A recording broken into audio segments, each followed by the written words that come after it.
Hello, Alamal. Hello, everybody. Welcome back to Mona Cottage Books. This is Books at Tea Time, and I am Selby. And today's tea is actually coffee because apparently you need to be like really caffeinated with strong black coffee to go into battle.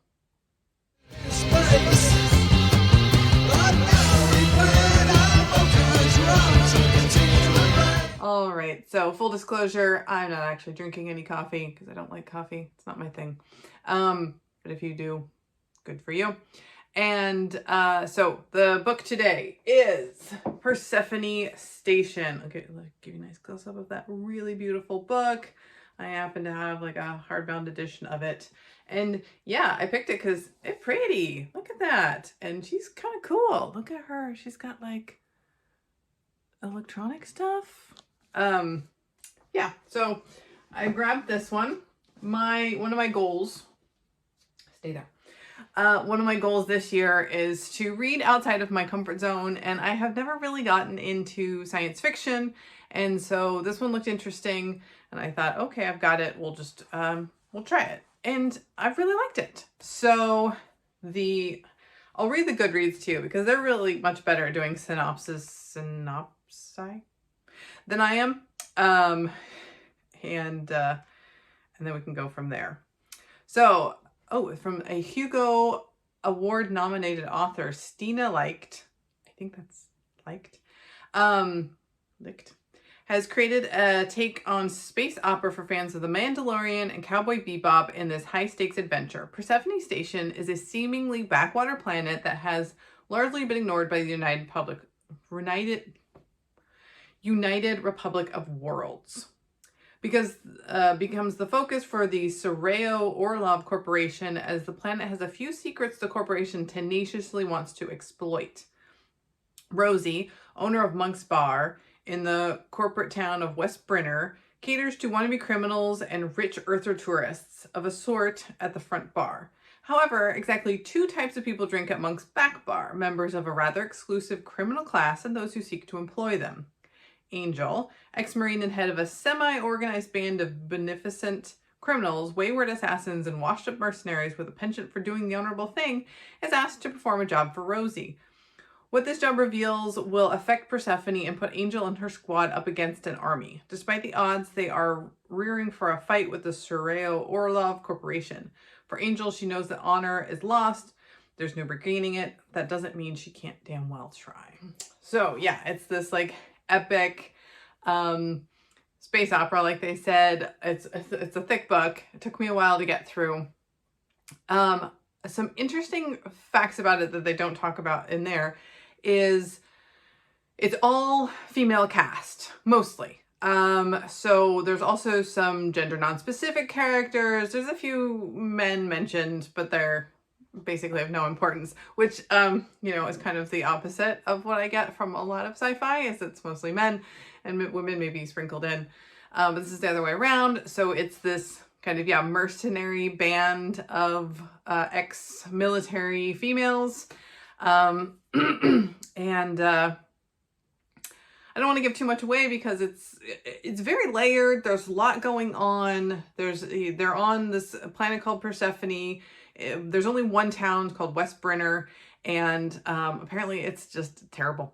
It's just a terrible place. It's not a good place. I think they're kind of stuck there for some reason. There's a lot. There's a whole history. I mean, really great world building. Everything seems well thought out. Interesting characters. All their personalities were individual. So like when they were talking, I could tell who was who. Sometimes people just kind of they all kind of talk the same sometimes, but this was definitely nice and separate.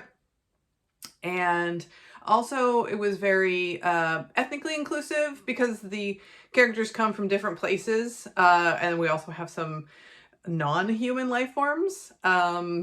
So we've got people from, I think they said like Nigeria, and then like half human, half not.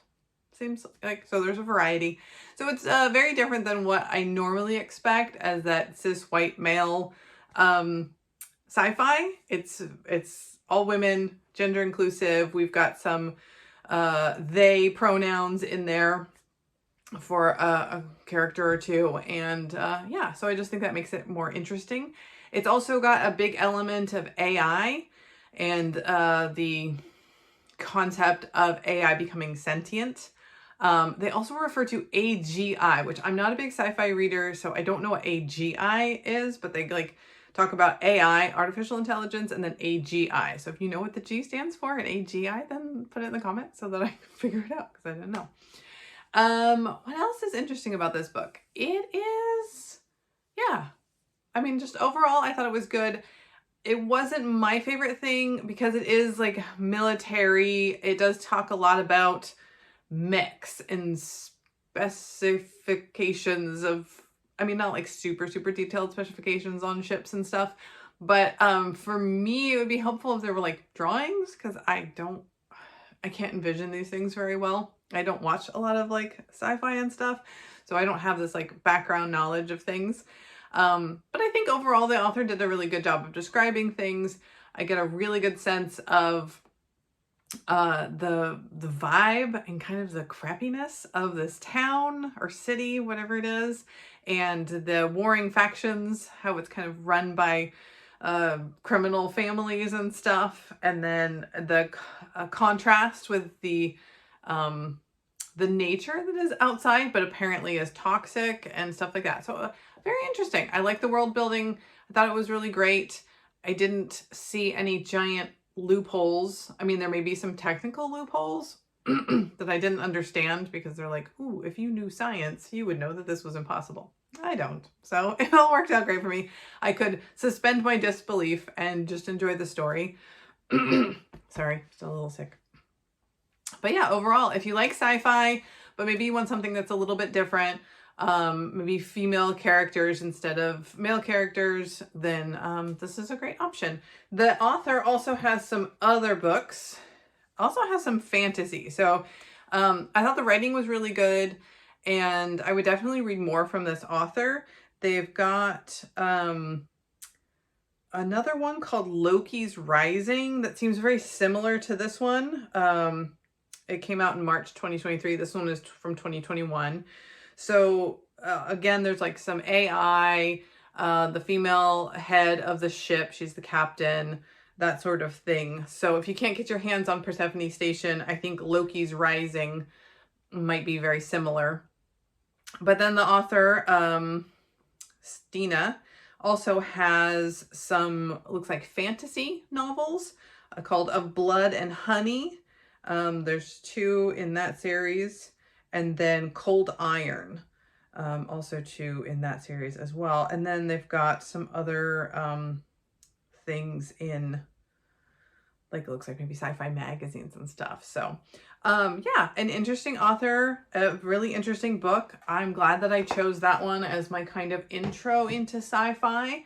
So if I can find more that kind of are not the typical sci-fi, or what I think of as typical sci-fi, then yeah, I might continue reading a bit more in the genre. So this is why it's good to kind of every so often peek outside your comfort zone and see what's around, because you might find something new.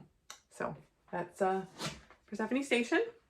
And if you like these little book chats that we have with RT, then you can like and subscribe to my channel, and I will keep doing them. So thanks for joining me. See you later.